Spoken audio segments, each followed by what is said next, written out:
primera pregunta, vamos a ser breves. Queremos saber en qué situación se encuentra el movimiento sindical de la República Argentina. Bueno, esa es una pregunta, sí, que no es fácil. Más que a lo mejor hacer un análisis coyuntural, creo que lo que hay que tratar de hacer es un análisis de cuáles son las expectativas y cómo vamos reorganizando al movimiento obrero, porque creo que no es novedad para nadie que hay diferentes corrientes de opinión y no hay una real unidad. Nosotros, cuando se dio ese paso adelante, porque así lo consideramos como paso adelante, el hecho que se haya podido consensuar un triunvirato, una conducción tripartita, sabíamos que no era la unidad deseada de todos los trabajadores. Todos los trabajadores lo que queremos es alguien que lidere el movimiento obrero, que tenga compromiso real y concreto con los intereses y la defensa irrestricta de los derechos de los trabajadores. Bueno, lamentablemente eso pero Alberto, ocurrió. Perdón, eso no ocurrió. Perdón, pero hay un malestar con la forma de proceder del triunvirato que lidera la CGT. Hay un malestar, se nota. Lo que ocurre es que ha sido una unidad débil, como decíamos nosotros. Y lo que ponemos en duda nosotros y los tres compañeros que integraban el triunvirato tenían independencia de opinión. Eso es un problema, Entonces, nosotros de un primer momento siempre dijimos que esta era una unidad débil del movimiento obrero y que lamentablemente lo que temíamos nosotros que pasara terminó pasando, ¿no? No ha cumplido para nada las expectativas. El último acto que se realizó, mejor dicho, terminó en escándalo.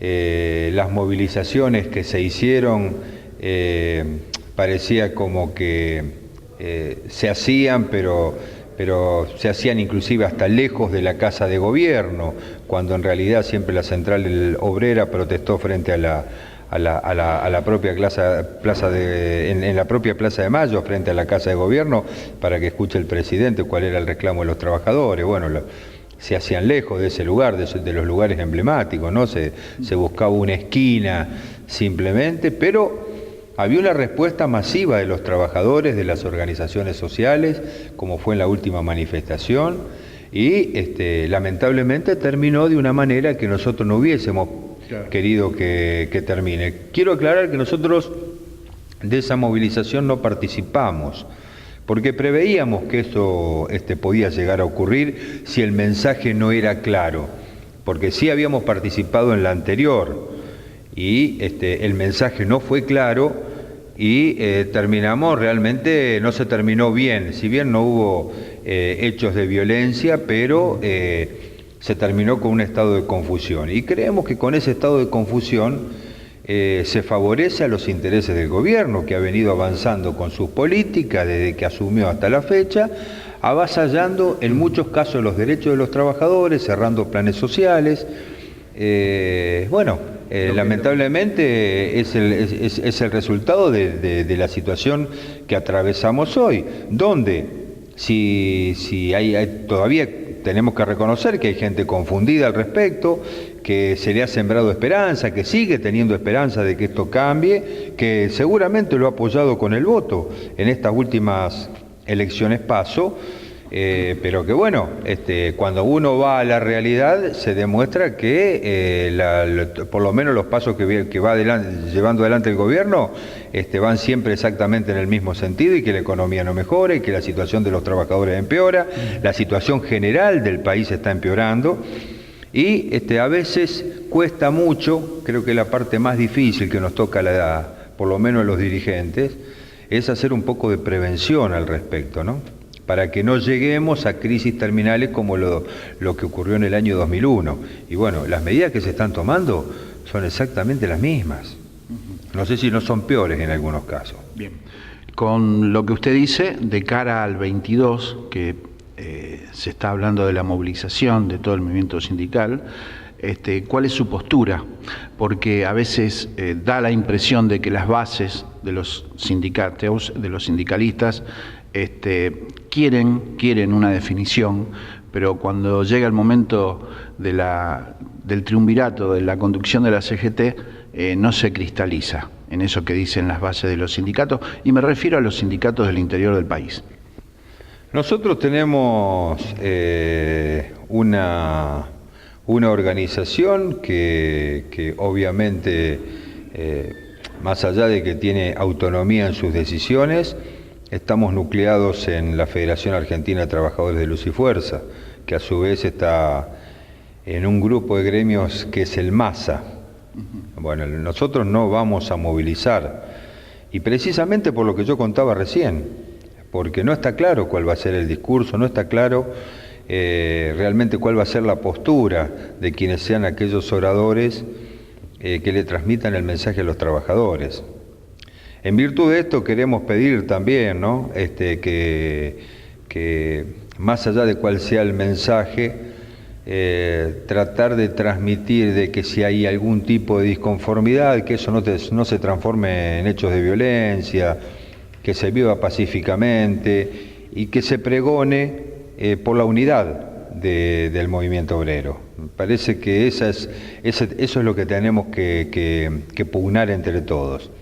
Por otra parte, sí, si bien nosotros no estamos participando de esa movilización, sí estamos trabajando fuertemente por la unidad del movimiento obrero. Nosotros creemos que antes de llamar a una movilización, acostumbrado un poco a la organización que tiene Luz y Fuerza, ¿no?, históricamente, lo primero que tenemos que tener es la casa en orden.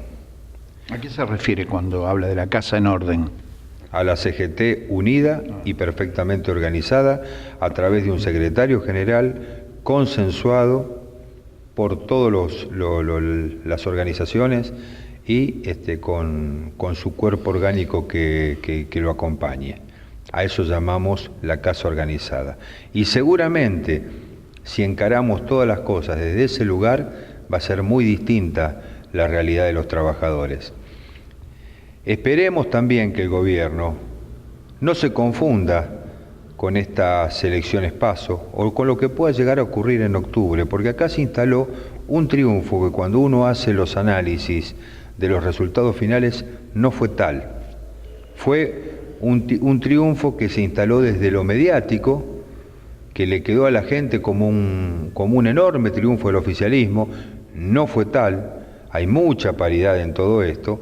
Esperemos que esto no signifique que el oficialismo quiera avanzar con las leyes de reforma tanto previsional como laboral. Estamos hablando de extender la edad jubilatoria, estamos hablando de flexibilizar, es decir, de borrar del mapa las 8 horas de trabajo, pasarlas a 12 horas, de disponer del descanso de los trabajadores, de que si uno tiene que trabajar más horas, no reconocerla como horas extras. Estamos hablando de cosas verdaderamente muy profundas que van a afectar la vida de los trabajadores. La gente tiene que saber qué es lo que hay escondido atrás de todo esto, porque si ustedes analizan lo que ocurrió después de las PASO, yo vi una fiesta muy grande con globos amarillos, vi discursos, escuché el discurso de la gobernadora de Buenos Aires, escuché el discurso del presidente, escuché el discurso de Dietrich, escuché el discurso de Elisa Carrió. Discursos esperanzadores, estamos juntos, todo muy lindo, pero totalmente vacío de contenido. Evidentemente el gobierno, y cuando se le pregunta, no dice lo que va a hacer después de octubre. Y yo no creo que el gobierno, que la gente quiera votar ese tipo de medidas que va a llevar adelante el gobierno después de octubre. No vaya a ser cosa, y que creo que va a ser así, si es que no nos damos cuenta, que ocurra lo mismo que ocurrió después del balotaje. Cuando acá se habló de campaña del miedo, se dijo que nada iba a ser así, y se habló de que hasta nos iban a sacar el impuesto a las ganancias. Voy al impuesto a las ganancias en este momento porque creo que es, de alguna manera, la cosa con menos importancia, o el asunto con menos importancia, frente a la pérdida de trabajo. No vaya a ser cosa que se vuelva a repetir esa historia y que verdaderamente los trabajadores paguemos demasiado caro el hecho de comprar cosas superfluas y no discutir en lo profundo de cuáles van a ser las medidas en futuro.